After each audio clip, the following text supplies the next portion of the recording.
So guys, today I want to tell you some of the things that you check when you are going to buy a used car. And I usually recommend whenever you are going to buy a used car, please take your time, and also please take a friend with you, somebody who is very familiar with cars. That is, if you are not familiar with cars, you can be accompanied by a friend or a mechanic. Yeah.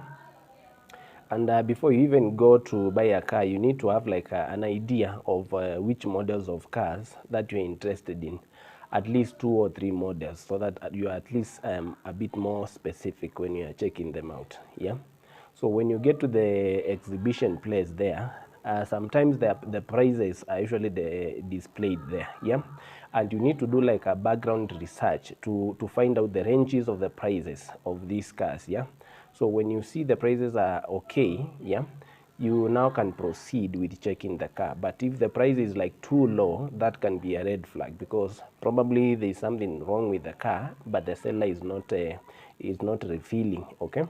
So now once you are okay with the price, now you can start checking. And I always recommend that you start with the simple things, yeah, before you start engaging the seller in a bit more serious things. Yeah, you can just start off with the simple things, so that in case you are not okay with the simple things, don't even proceed, just walk away. Yeah, so that you don't end up wasting time for anybody. So you start by just checking the general look of the car, and this can tell you more about how the car has been maintained. Yeah, so things to check include like dents. Yeah, if the car has dents, if the car has been repainted. So for example, if a car has been involved in an accident, usually for a lot of people, they usually just paint that part which has been involved. Yeah. And because the new paint and the old paint usually don't match, you can clearly, in most cases, you can be able to see which part has been repainted. Yeah. And you can ask further why that part was repainted. Yeah. Or basically, that can be a basis of you negotiating, even if you like the car. Yeah. So once you are okay with the general look of the car, you can go inside the car and also check the interior of the car, the quality of seats, just the panels and the interior, basically, even the roof of the car there. Yeah, that place usually gets so dirty and messed up sometimes, and it can cost you a fortune to make the car look good. Yeah, once you're okay with that, now it's time for you to check the engine. Yeah. And the first thing to check is, first of all, the dashboard lights. Whenever you turn the key to the on position, the lights usually display there. And I would recommend that you be very keen on the check engine light. Yeah, because sometimes maybe the car has a check engine light, basically meaning the car has a problem with the engine, but then the seller is up with the check engine light, so it doesn't come on. Yeah. So when you put the key to the on position, make sure the check engine comes on. Once you start the car again, check whether the check engine remains there. Yeah, if it remains there, then it means the car has a problem with the engine. Yeah, and that one, if you are not very familiar with the cars, just walk away. Yeah. So if the check engine goes away, then it means the car is okay. Yeah. So you need just to check other things. Yeah. So you go to the engine bay there and just see whether the engine is vibrating too much. Vibrations in the engines are normal, but if they are too much, it could mean maybe the mountings are worn out and such things. Yeah, which will cost you money to replace. Yeah.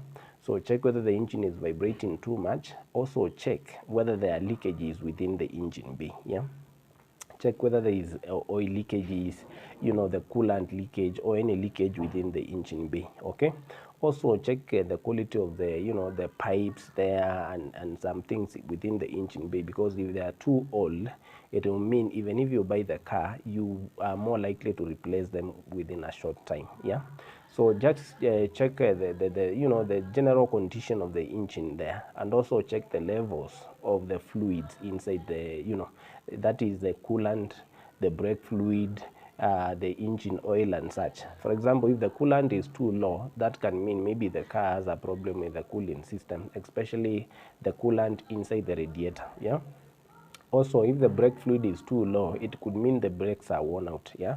So just check those things. Once you are okay, also listen to the any weird sounds coming from the engine, yeah, like knocking sounds. That I can tell probably the engine has a problem, yeah.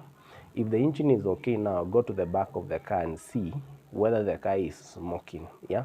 There are usually different types of smokes which tell I mean, they mean different things, yeah. Like you can have a white smoke or like dark smoke, yeah, which can mean maybe the car is either burning oil or the car is running rich. Basically, there is more fuel getting into the engine than the car needs to burn, yeah. That's why now the car is running rich, basically.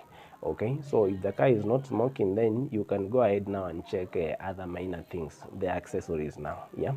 So make sure you check everything, because even if some of the things are not checking, because of course an old car will have some things not working. So even if the things are not working, that is okay sometimes, but it can be used as a basis of you negotiating the price, yeah. So check the AC, whether the AC is working, both the cold and warm. Also check the radio, check the lights, both the interior and the exterior lights. Make sure all the lights you check, the full lights, the indicators, all the lights, make sure you check. Check whether the doors and the windows are opening and locking correctly, yeah. Make sure the windows are rolling up and down correctly. Also check the boot, whether the boot is locking and unlocking. You can also check beneath the car to see whether there are damages beneath the car, yeah. And also check the condition of tires, yeah. At least, even if the tires, you can replace some of these things, but you know that they can be used as a basis of you negotiating the price, yeah. Also see, sometimes you can find a car with 4 different types of tires. That means the car, the previous owner of the car used to buy like one tire at a time, yeah. I usually believe if you are able to maintain a car, at least you should be able to buy 2 tires at a go, yeah. But that is not a big deal, but it may send a red flag. Maybe the previous owner was not able to maintain the car very well, yeah. So those are some of the things that you check when you are buying a car. And once you are okay with all those things, then you can go for a road, a test drive, yeah.